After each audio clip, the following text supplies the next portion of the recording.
അടിച്ചു കയറിപ്പോ മെയ് 31 മുതൽ ശനി ഞായർ ദിവസങ്ങളിൽ വൈകുന്നേരം 6 മണിക്ക്.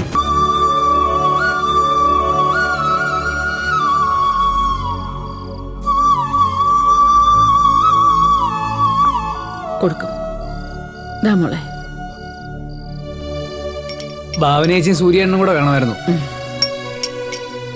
ഇങ്ങനെയുള്ള അവസരങ്ങളൊക്കെ അപൂർവമായിട്ടല്ലേ കിട്ടത്തുള്ളൂ. അതും ശരിയാ. അബിയെ തന്നെ എപ്പോഴും കിട്ടാറില്ലല്ലോ. കുറച്ച് മറ്റന്നാൾ ഇതേ സമയമാകുമ്പോ ബാംഗ്ലൂരിലല്ലേ ഡിന്നർ? അത് പിന്നെ പോകാതിരിക്കാൻ പറ്റുമോ? ബാമേച്ചിയെ പോറ്റണ്ടേ? അങ്ങനെ പറഞ്ഞു കൊടുക്കുവരുതേ. എനിക്കിനി നിങ്ങളോട് എല്ലാരോടും കൂടി ഒരു പ്രധാനപ്പെട്ട കാര്യം പറയാനുണ്ട്. അതെന്താ അമ്മേ ഇത്ര പ്രധാനപ്പെട്ട കാര്യം? ഇനി അമ്മയുടെ ഷെയർ പങ്കുവെക്കുന്ന കാര്യമാണോ? നിനക്ക് എപ്പോഴും ഇങ്ങനൊരു ചിന്തയേ ഉള്ളൂ ഭാമേ? ഇവൾക്കല്ലെങ്കിലും കിട്ടുന്നൊരു ആർത്തിയല്ലേ അമ്മേ? ഓ പിന്നെ സേതുട്ടിനെന്താ കിട്ടിയ കളയോ? ഇല്ലല്ലോ. എല്ലാരും ഒന്നും മിണ്ടായിരുന്നേ. അമ്മ കാര്യം പറയട്ടെ. എന്താ അമ്മേ? ഈ വീട് നമ്മൾ വാങ്ങാൻ പോകുന്ന കാര്യം എല്ലാരും അറിഞ്ഞല്ലോ. അത് പിന്നെ അറിയാതിരിക്കോ? ഇനി എന്നാണ് രജിസ്ട്രേഷൻ എന്നേ അറിയാനുള്ളൂ. ഈ ആഴ്ച തന്നെ പ്രമാണം എഴുതൂ.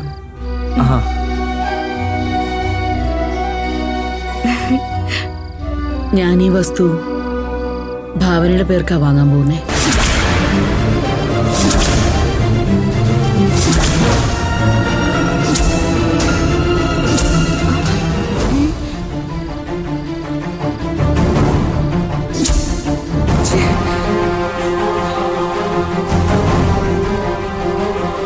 എന്തേ, ആർക്കെങ്കിലും അഭിപ്രായ വ്യത്യാസമുണ്ടോ?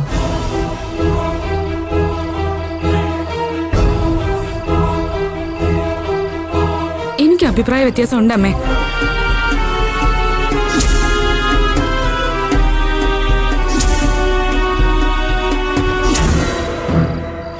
അമ്മ എന്തിനാ ഈ വസ്തു ഭാവനേച്ചിയുടെ പേരിൽ തന്നെ വാങ്ങുന്നത്? ഇത് കുടുംബ വീടായിട്ട് നിലനിർത്താൻ വേണ്ടി. അതെങ്ങനെയാ അമ്മേ ശരിയാവുക? ഭാവനേച്ചിയുടെ പേരില് ഈ വീട് വാങ്ങിയ അതൊരിക്കലും കുടുംബ വീടാകില്ലല്ലോ.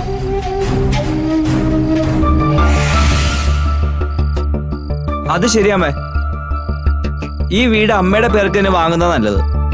എന്നാലല്ലേ നമുക്കൊക്കെ ഒരു കുടുംബ വീടായിട്ട് കണ്ട് ഒത്തുകൂടാൻ പറ്റത്തുള്ളൂ. ഭാവനയുടെ പേർക്ക് വാങ്ങിയ എന്താ കുഴപ്പം? അപ്പൊ നിങ്ങൾക്ക് ആർക്കും ഇങ്ങോട്ട് ഓടി വരാൻ പറ്റത്തില്ലേ? അമ്മേ, ഭരത്ത് പറഞ്ഞതിൽ കാര്യമുണ്ടമ്മേ. എന്ത് കാര്യം? ആരുടെ പേരിൽ ഈ വീട് വാങ്ങണമെന്നുള്ളത് ഞാൻ തീരുമാനിച്ചോളാം.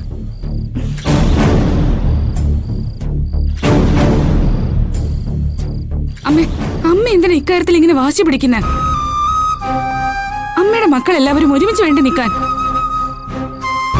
അത് ആന്റിയുടെ പേർക്ക് വാങ്ങിയാലും ഭാവനേച്ചിയുടെ പേർക്ക് വാങ്ങിയാലും എല്ലാവർക്കും ഒരുമിച്ച് നിൽക്കാലോ. അതെ, അത്ര തന്നെ ഞാനും ഉദ്ദേശിച്ചുള്ളൂ മോനെ. അമ്മേ, അബി അങ്ങനെ പലതും പറയുമേ. ഭാവനേച്ചിയുടെ പേരിൽ ഈ വീട് വാങ്ങിയ ഭാവനേച്ചിക്ക് പ്രശ്നം വരില്ലെന്ന് ആര് കണ്ടു? എന്ത് പ്രശ്നം ഉണ്ടാവുന്ന ഭാമ പറയുന്നേ?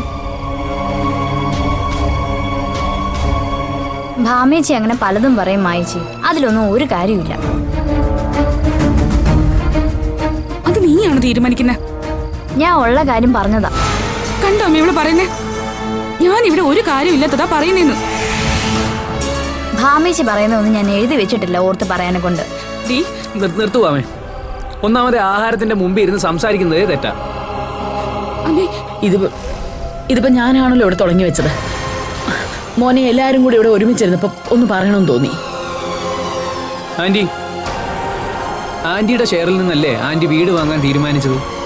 അപ്പൊ പിന്നെ ആന്റിക്ക് ഇഷ്ടമുള്ളവരുടെ പേര് തന്നെ വാങ്ങിച്ചാ മതി. അങ്ങനെ അമ്മ ഈ വസ്തു വാങ്ങിയ സഹോദരങ്ങൾ തമ്മിൽ തെറ്റിപ്പിരിയുള്ളൂ അബി. സഹോദരങ്ങളിൽ നിന്നും പറയണ്ട ഭാമേച്ചി, സ്വന്തം കാര്യം പറഞ്ഞാ മതി. അമ്മ എന്തിനാ അമ്മ ഇതിന്റെ പേരിലൊരു തർക്കം? അമ്മയുടെ പേര് തന്നെ അങ്ങ് വാങ്ങിയാ പോരെ?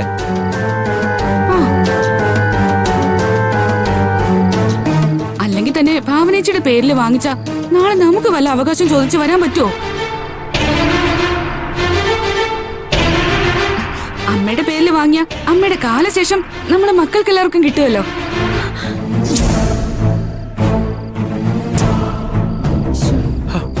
ഭാമൻ, നീ എന്താ ഈ പറയുന്നത്? എന്തുവാ ചേച്ചി? ദേവാമേ, വാക്കുകൾ സൂക്ഷിച്ച് സംസാരിച്ചോ. എന്ത് വിളിച്ചു പറയാനാണോ ഇവിടെ? അതിന് ഞാൻ എന്ത് പറഞ്ഞു? ഇവിടെ ആരും ആരുടെയും കാലശേഷം കുറിക്കാൻ നിൽക്കണ്ട. അമ്മേ, അമ്മ വന്നിരുന്ന് കഴിക്ക്. ഇവിടെ ഇങ്ങനെ പറയും ചുമ്മാ. എനിക്കിപ്പോ തന്നെ വയറ് നിറഞ്ഞു സേതു.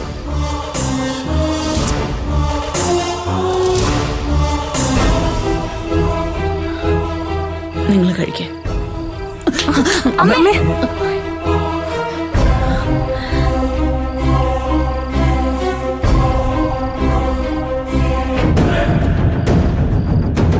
ചേടാ, ഇന്നത്തെ കാലത്ത് ഒരു അഭിപ്രായം പറയാൻ പറ്റില്ലേ?